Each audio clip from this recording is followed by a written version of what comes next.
എല്ലാ സഹോദരങ്ങൾക്കും നമ്മുടെ യൂട്യൂബ് ചാനലിലേക്ക് സ്വാഗതം. ഇപ്പോൾ ആകെ മൊത്തം ജഗപുകയായിട്ടിരിക്കുന്നതെന്ന് വെച്ചാൽ ബാലഭാസ്കറിൻ്റെ മരണവുമായിട്ട് ബന്ധപ്പെട്ട കാര്യമാണ്.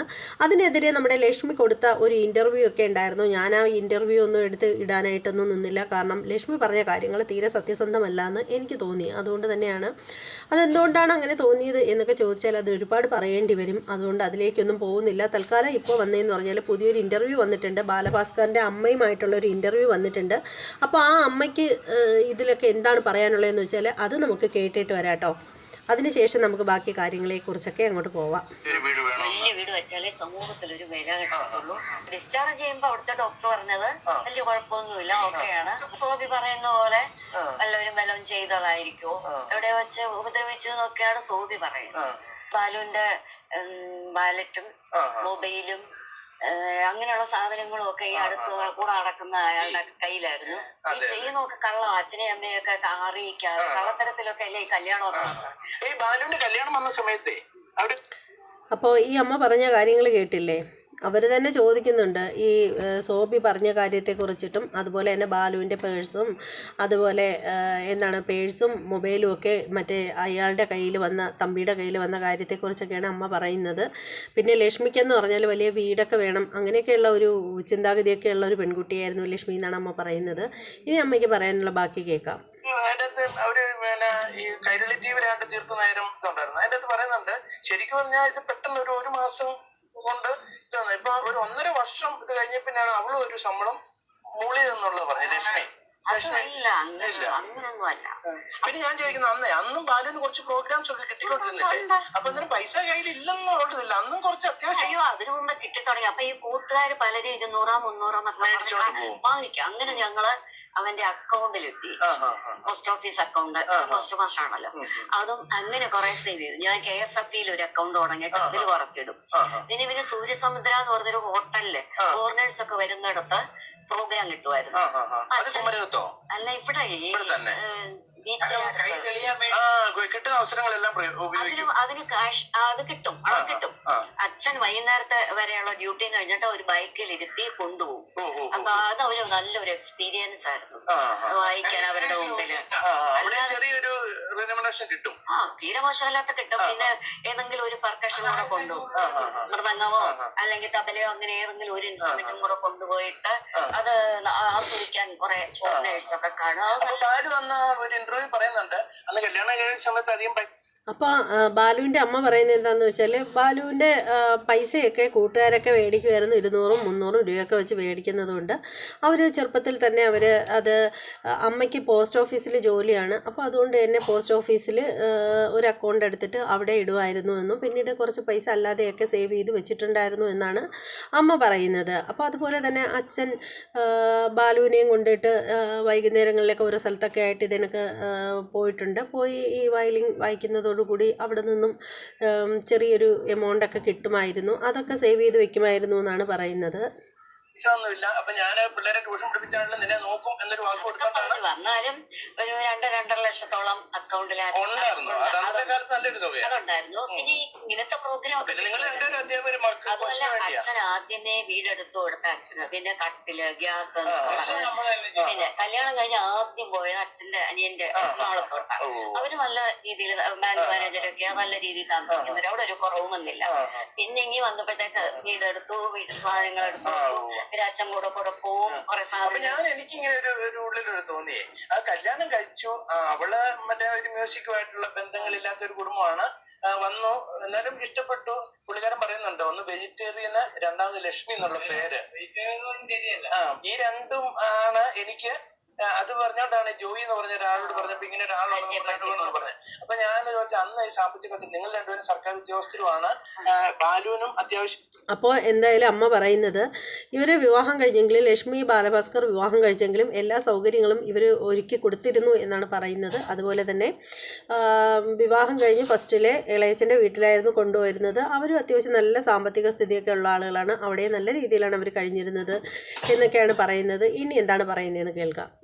ഇങ്ങനെയുള്ള പരിപാടികളൊക്കെ പോയി കിട്ടുന്നുണ്ടെങ്കിൽ ഈ പ്രായം കുറഞ്ഞു എന്നുള്ള ഒറ്റ കാരണത്താലാണ് അന്ന് കല്യാണം നമ്മൾ ഇച്ചിരി പോസ്റ്റ്പോൺ ചെയ്യാന്ന് പറഞ്ഞത്. അതെയോ? അല്ല, അത് പറഞ്ഞ ബോളിന്റെ കാര്യം പറഞ്ഞല്ലോ, ആരോഗ്യ പ്രശ്നമുണ്ട്, അവള് ഡിപ്രഷനാണ്. പിന്നെ അവള് ചിലപ്പോ ആരും പോലും കഴിക്കാതിരിക്കും, കൂടെ ഹോസ്പിറ്റല്, അങ്ങനത്തെ ഒരു വല്ലാത്ത അന്തരീക്ഷമാണ് വീട്ടില്. പിന്നെ വാടക വീടാണ്, താമസിക്കാൻ ആയിട്ടില്ല.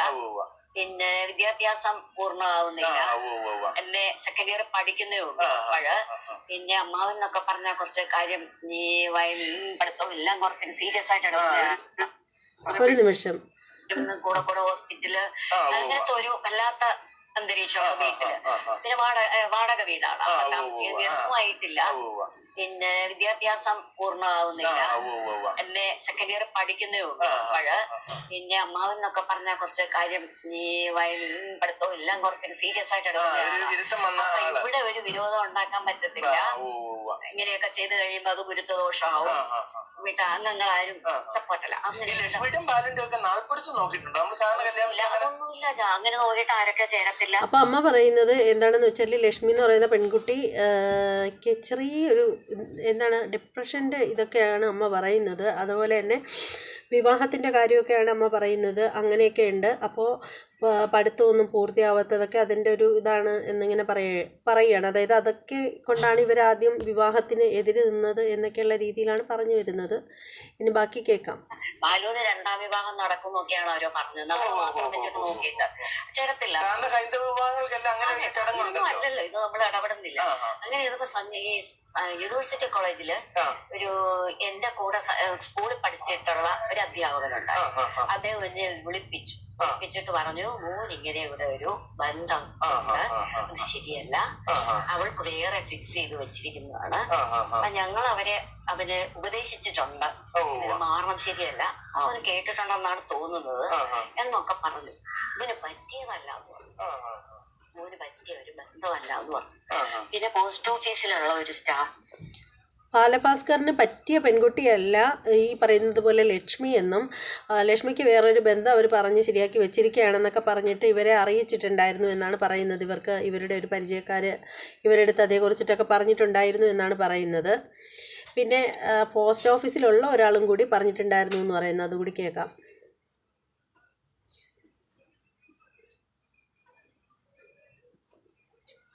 ഒരു സ്റ്റാഫും പറഞ്ഞു അവരുടെ അടുത്താണ് അപ്പം നിങ്ങളുടെ മോന് പറ്റിയതല്ല എന്ന് പറഞ്ഞു. അപ്പൊ പല വഴിക്ക് നമുക്ക് ഈ സൂചന കിട്ടുന്നു. ഇനി എന്തൊക്കെ ഉണ്ടെങ്കിലും എന്റെ മോന് പറ്റിയതല്ലെങ്കിൽ ഞാനത്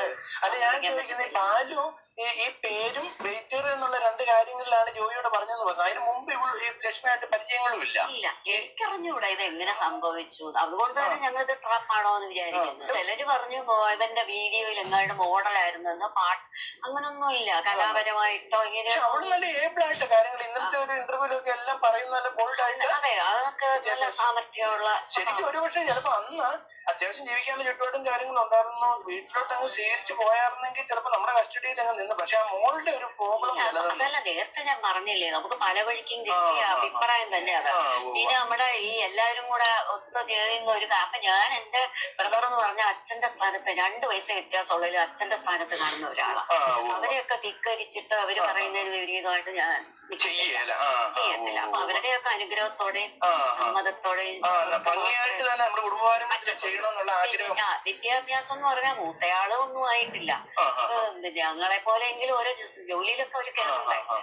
അല്ലാതെ ഞങ്ങൾ സ്വത്തൊന്നും ഉണ്ടാക്കി വെച്ചിട്ടില്ല. അതിനെപ്പറ്റി ഞങ്ങൾക്ക് ഒരു വിശ്വാസമില്ല. കുടുംബ സ്വത്ത് ഉണ്ടാക്കി വലിയ വീട് വെച്ച് അതിലല്ല, വിദ്യാഭ്യാസത്തിലാണ് നമുക്കൊരു താല്പര്യമുള്ളത്. അപ്പൊ വീട് വെക്കുന്ന കാര്യം പറഞ്ഞപ്പോഴേ ഇവിടെ അമ്മാവനും അച്ഛനും പറഞ്ഞു, വലിയ വീടിനൊന്നും ഇറങ്ങി പുറപ്പെടണ്ട, നമുക്ക് പറ്റുന്ന ഒരു ചെറിയ 2 പേരെ ഉള്ളല്ലോ, അതുകൊണ്ട് ചെറിയ വീട് മതി, എപ്പോഴും കയ്യിലൊരു തുക കരുതൽ തുകയാണ് എന്നൊക്കെ പറഞ്ഞു. അപ്പൊ അവന്റെ ഭാര്യക്ക് ഭയങ്കര സങ്കടമായി.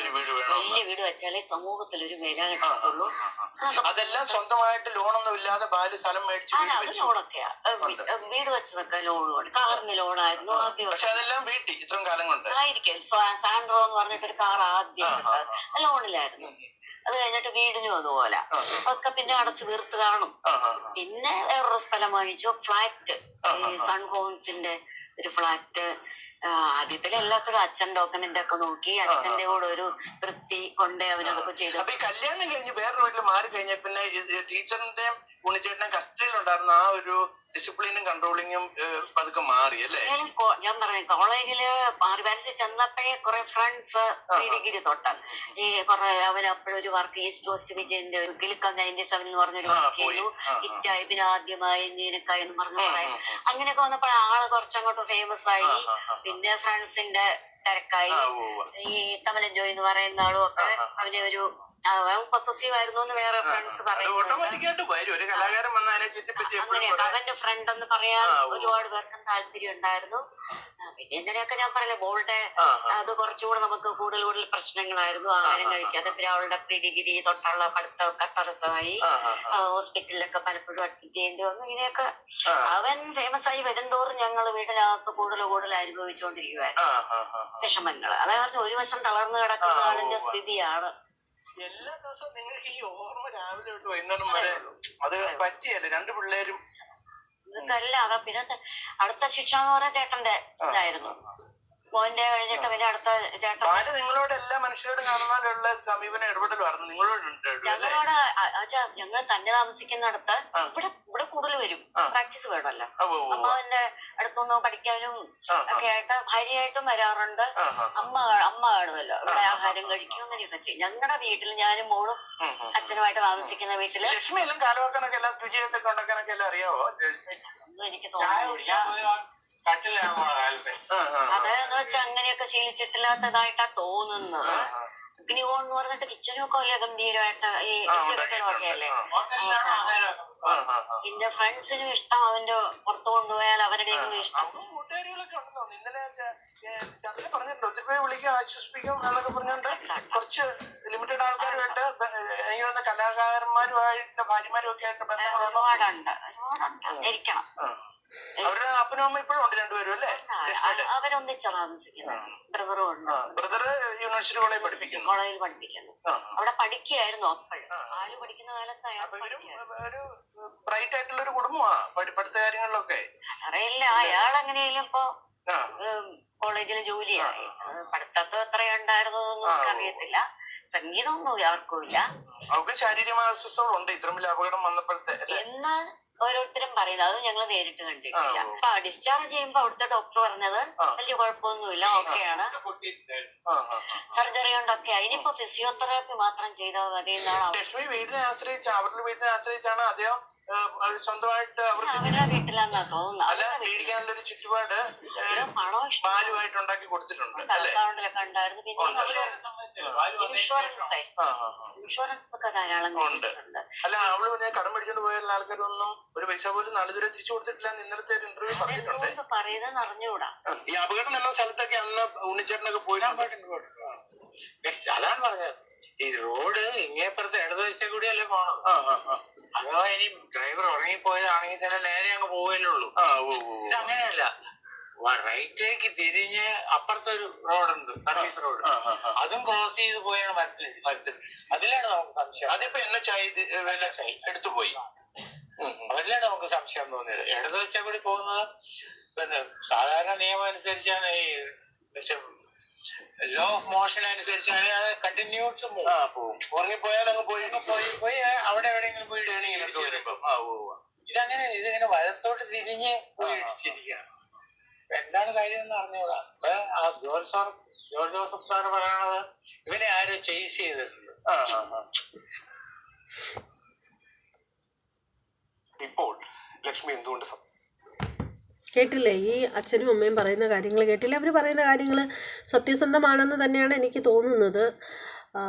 ഇനി അതിലെത്രത്തോളം ഉണ്ടെന്ന് അറിയില്ല. എന്ത് തന്നെയാണെങ്കിലും ബാലഭാസ്കറിൻ്റെ വിയോഗത്തിന് ശേഷം ഇവർ മരുമകളും അമ്മായിയമ്മയും അമ്മാവനുമായിട്ടൊന്നും അത്ര രസത്തിലല്ല എന്ന് നേരത്തെ പല വീഡിയോകളിലൂടെയും അറിയാൻ സാധിച്ചിട്ടുണ്ട്. ലക്ഷ്മിയും അവരുമായിട്ട് ലക്ഷ്മി വിളിക്കുകയോ ഒന്നുമില്ലെന്നുള്ള കാര്യം ബാലുവിൻ്റെ അച്ഛൻ തന്നെയായിട്ട് പറഞ്ഞിട്ടുമുണ്ട്. അപ്പോൾ എന്താണെന്ന് വെച്ചാൽ അമ്മയ്ക്ക് പറയാനുള്ള കാര്യങ്ങൾ ഇപ്പോൾ അമ്മ പറഞ്ഞു കഴിഞ്ഞിട്ടുണ്ട്. ഇത്രയും നാൾ നമ്മൾ കേട്ടുകൊണ്ടിരുന്നത് അച്ഛൻ പറഞ്ഞ കാര്യങ്ങളായിരുന്നു. പിന്നെ ഞാൻ അതേക്കുറിച്ച് കൂടുതലൊന്നും എടുത്തു പറയാതിരുന്നതായിരുന്നു. കാര്യം എന്താണെന്ന് വെച്ചാൽ വെറുതെ വീഡിയോ നീട്ടി പോകണ്ടല്ലോ, നിങ്ങൾക്ക് കേൾക്കാനുള്ളത് നിങ്ങൾ അവർ തന്നെ പറയുന്നത് വിശദമായിട്ട് കേട്ടല്ലോ. അപ്പോൾ എന്തായാലും ഈ വീഡിയോയെക്കുറിച്ചിട്ടുള്ള നിങ്ങളുടെ അഭിപ്രായങ്ങളൊക്കെ നിങ്ങൾ കമൻറ്റ് ചെയ്തേക്കുക. പിന്നെ ലൈക്ക് ചെയ്യണം. ഇതുവരെ നമ്മുടെ ചാനൽ സബ്സ്ക്രൈബ് ചെയ്യാത്ത ആളുകളൊക്കെ ഉണ്ടെങ്കിൽ സബ് ചെയ്തേക്കണം. ഇന്ന് രാത്രി 10 മണിക്ക് ലൈവ് ഉണ്ട്. എല്ലാ സഹോദരങ്ങളും ലൈവിലേക്ക് വരണം. അപ്പോൾ എന്താണ്, ഇവിടെയൊക്കെ നല്ല മഴയും കാര്യങ്ങളൊക്കെയാണ്. നിങ്ങളുടെയൊക്കെ നാട്ടിൽ മഴയുണ്ടോയെന്നൊന്നും അറിയില്ല. അപ്പോൾ ഇനി നമുക്ക് മറ്റൊരു വീഡിയോയിലുമായിട്ട് കാണാം. എല്ലാവർക്കും ബൈ.